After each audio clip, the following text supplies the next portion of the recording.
Konnichiwa minasan, Aro Nihongo to issho ni benkyou shimashou.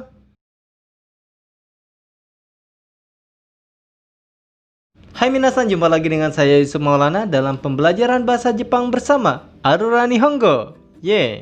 Kyo wa, untuk kali ini kita akan membahas pertanyaan-pertanyaan yang minasan sudah kirimkan di akun Instagram saya maupun yang sudah komentar di akun YouTube saya. Seperti biasa, hanya 3 pertanyaan yang akan kita bahas setiap pertemuannya. Dan untuk minasan yang memiliki pertanyaan seputar bahasa, kebudayaan, apapun itu tentang Jepang, boleh ajukan di akun Instagram saya yus_lana77. Oke, langsung saja masuk ke pertanyaan pertama. Oke, pertanyaan pertama di sini ada Rizky-san. Saya kenapa pertanian di Jepang sangat maju sementara Jepang itu wilayahnya lebih kecil daripada Indonesia? Oke, pertanyaan bagus dari Kisang terkait tentang pertanian ya. Mungkin pertanyaan tersebut juga akan sangat bermanfaat buat minasan yang mau berangkat ke Jepang mengambil Tokutei Gino dan jalur Nogyo atau jalur jurusan pertanian. Sedikit ulasan buat minasan yang belum tahu Tokutei Gino. Tokutei Gino adalah jenis visa baru yang dikeluarkan oleh Jepang yang memiliki beberapa jenis bidang pekerjaan, baik itu pertanian, perawat, pengepakan makanan, restoran, konstruksi, dan lainnya ya. Dan untuk syarat mengikuti Tokutei Gino tersebut, minimal minasan harus memiliki JLPT N4 atau Tes Nihongo no Ryakushiken level N4.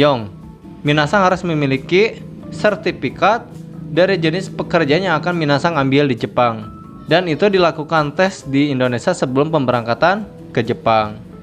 Oke, masuk ke pertanyaan, kenapa dengan wilayah kecil ya di Jepang tapi bisa ekspor beras ya, jenis-jenis pertanian seperti itu. Saya tidak mendalami tentang bagaimana sistem pertanian di Jepang, tapi saya sempat membaca jurnal terkait pertanian di Jepang yang dimana kenapa sistem pertanian di Jepang sangatlah rapi dari segi produksi maupun pemasaran dan transparansi harga per produknya ya. Dan semua itu dinaungi dengan JA, Japan Agriculture. Apa itu Japan Agriculture?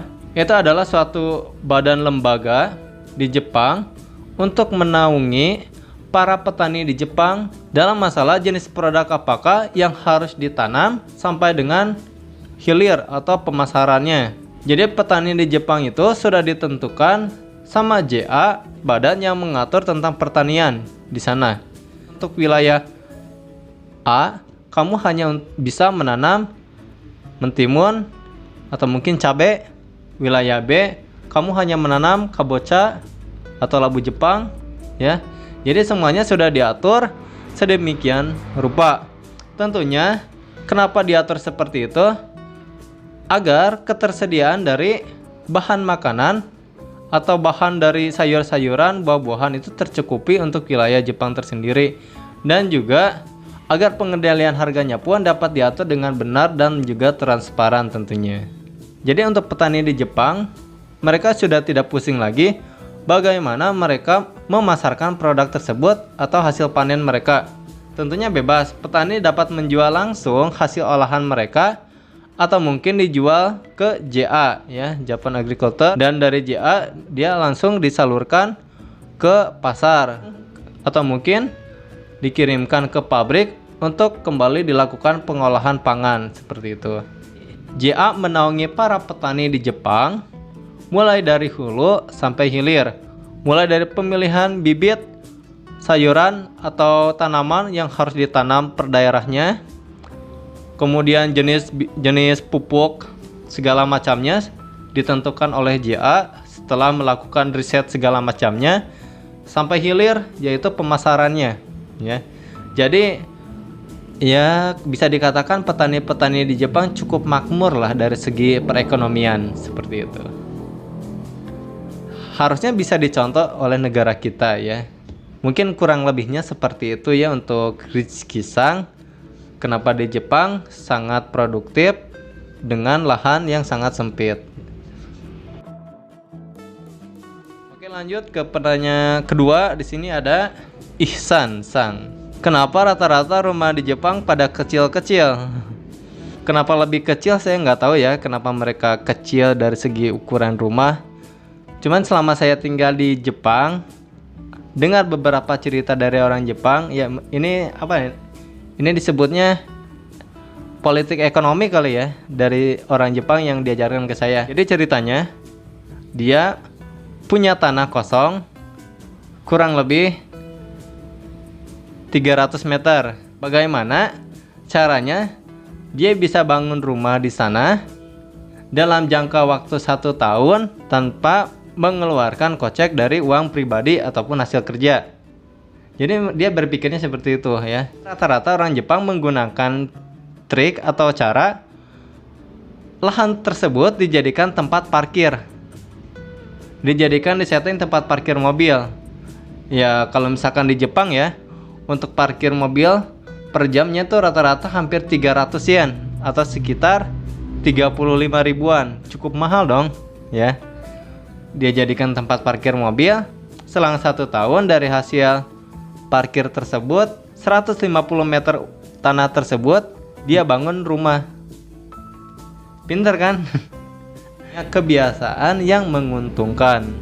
Mungkin salah satu faktor kenapa pada kecil, pajak bangunannya juga sangat mahal. Bisa 2 kali atau 5 kali lipatnya rumah yang ada di Indonesia. Atau barangkali karena emang udah ada kebijakan dari pemerintah harus memiliki maksimal standar pembuatan rumah itu sekian meter.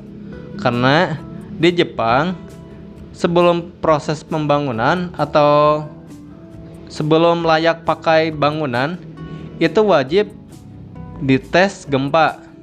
Udah tahu sendiri kalau di Jepang itu gempa adalah makanan keseharian orang Jepang ya. Jadi hampir semua bangunan di Jepang itu memiliki sistem penyangga tengah untuk bisa menahan getaran gempa ya, seperti itu. Dari Isansang mudah-mudahan terjawab ya. Mungkin lebih detailnya bisa saya pelajari dulu, nanti saya sampaikan di pertemuan berikutnya. Oke.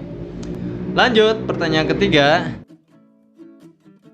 Oke, pertanyaan terakhir dari Deasang. Apakah di Jepang memiliki dialek khusus dalam berkomunikasi? Oke, pertanyaan cukup menarik ya dari Deasang. Mungkin kalau misalkan seperti di kita, seperti aksen Jawa, aksen Sunda, Batak, ya segala macamnya, kita kan kaya sekali akan bahasa. Setahu saya pun di Jepang tidak sedikit logat dari bahasa Jepang tersendiri ya. Per daerahnya tentunya.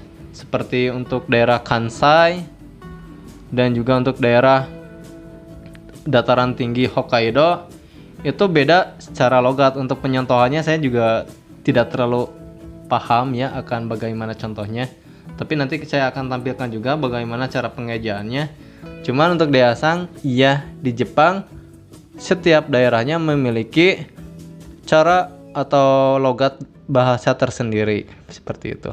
Tapi sama halnya dengan kita, bahasa kesatuan bahasa Indonesia, dan di Jepang pun bahasa pada umumnya yang digunakan ketika berkomunikasi yang minasang pun sedang pelajari sekarang untuk pemberangkatan ke Jepang maupun yang sedang belajar bahasa Jepang di Jepang gitu ya. Mudah-mudahan terjawab pertanyaan hari ini untuk Rizky, Isan, dan Deasang, dan buat minasang semua juga mudah-mudahan bermanfaat. Jangan lupa yang belum bertanya atau ada yang memiliki pertanyaan boleh tulis di kolom komentar. Mudah-mudahan terjawab dan memuaskan minasang semua. Ja, mata nih. Bye bye.